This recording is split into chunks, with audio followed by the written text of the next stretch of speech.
30वां अध्याय। प्रचेताओं को श्री विष्णु भगवान का वरदान। विदुर जी ने पूछा, ब्राह्मण, आपने राजा प्राचीन वरही के जिन पुत्रों का वर्णन किया था, उन्होंने रुद्र गीत के द्वारा श्री हरि की स्तुति करके क्या सिद्धि प्राप्त की? वार्हस्पत मोक्षधिपति श्री नारायण के अत्यंत प्रिय भगवान शंकर का अकस्मात सानिध्य प्राप्त करके प्रचेताओं ने मुक्ति को प्राप्त की ही होगी। इससे पहले इस लोक में अथवा परलोक में भी उन्होंने क्या पाया, वह बतलाने की कृपा करें। श्री मैत्रेय जी ने कहा, विदुर जी, पिता के आज्ञाकारी प्रचेताओं ने समुद्र के अंदर खड़े रहकर रुद्र गीत के जप रूप यज्ञ और तपस्या के द्वारा समस्त शरीरों के उत्पादक भगवान श्री हरि को प्रसन्न कर लिया। तपस्या करते करते 10,000 वर्ष बीत जाने पर पुराण पुरुष श्री नारायण अपनी मनोहर कांति द्वारा उनके तपस्याजनित क्लेश को शांत करते हुए सौम्य विग्रह से उनके सामने प्रकट हुए। गरुड़ जी के कंधे पर बैठे हुए श्री भगवान ऐसे जान पड़ते थे मानो सुमेरु के शिखर पर कोई श्याम घटा छाई हो। उनके श्रीअंग में मनोहर पीतांबर और कंठ में कौस्तुभ मणि सुशोभित थी। अपनी दिव्य प्रभा से वे सब दिशाओं का अंधकार दूर कर रहे थे। चमकीले स्वर्ण में आभूषणों से युक्त उनके कमनीय कपोल और मनोहर मुखमंडल की अपूर्व शोभा हो रही थी। उनके मस्तक पर झिलमिलाता हुआ मुकुट शोभायमान था। प्रभु की 8 भुजाओं में 8 आयुध थे और देवता, मुनि और पार्षदगण सेवा में उपस्थित थे तथा गरुड़ जी किन्नरों की भांति साममय पंखों की ध्वनि से कीर्तिगान कर रहे थे।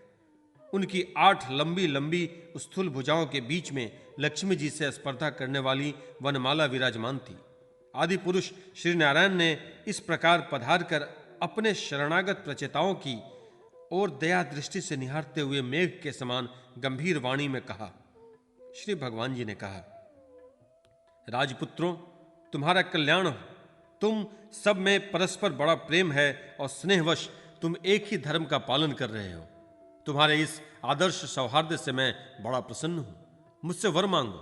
जो पुरुष सायकाल के समय प्रतिदिन तुम्हारा स्मरण करेगा, उसका अपने भाइयों में से अपने ही समान प्रेम होगा और समस्त जीवों के प्रति मित्रता का भाव हो जाएगा। जो लोग सायकाल और प्रातःकाल एकाग्रचित्त से रुद्र गीत द्वारा मेरी स्तुति करेगा, उनको मैं अभिष्ट वर और शुद्ध बुद्धि प्रदान करूंगा।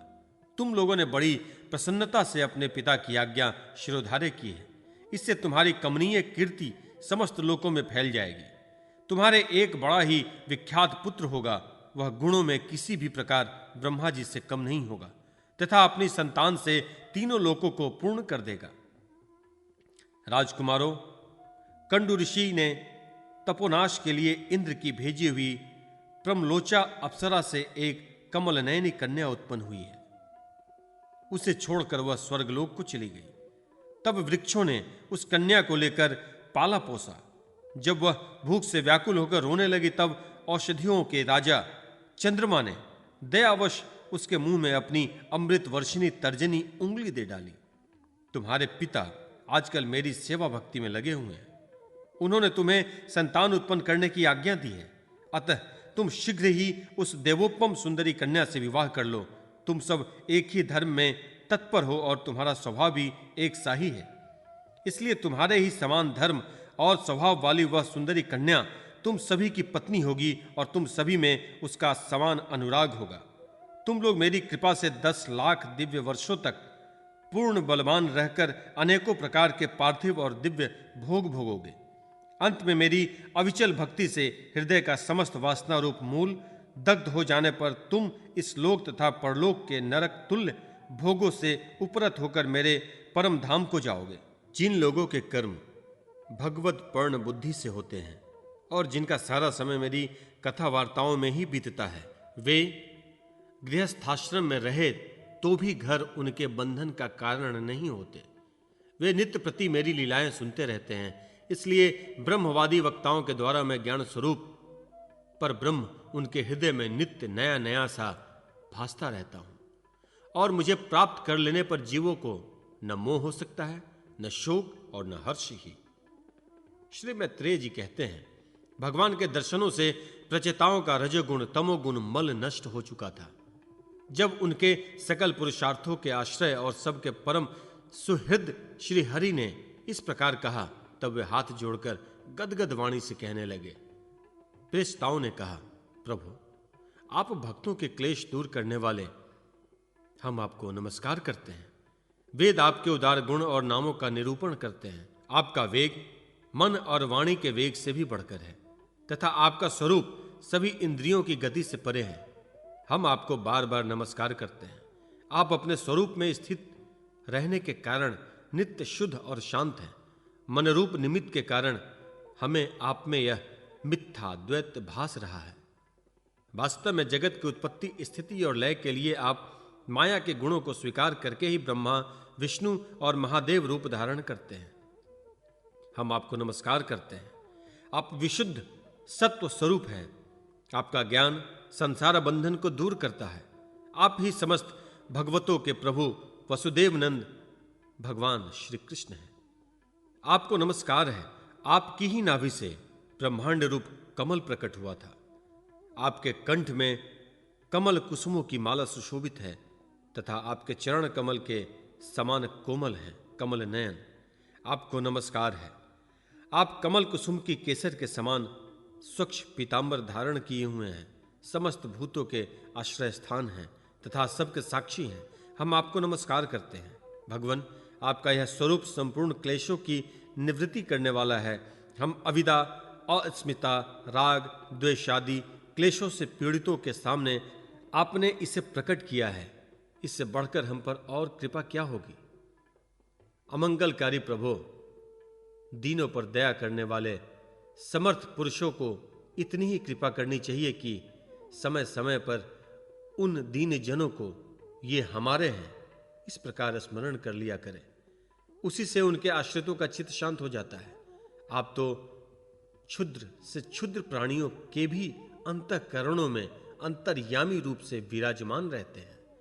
फिर आपके उपासक हम लोग जो जो कामनाएं करते हैं, हमारी उन कामनाओं को आप क्यों न जान लेंगे। जगदीश्वर, आप मोक्ष का मार्ग दिखाने वाले और स्वयं पुरुषार्थ स्वरूप हैं। आप हम पर प्रसन्न हैं। इससे बढ़कर हमें और क्या चाहिए।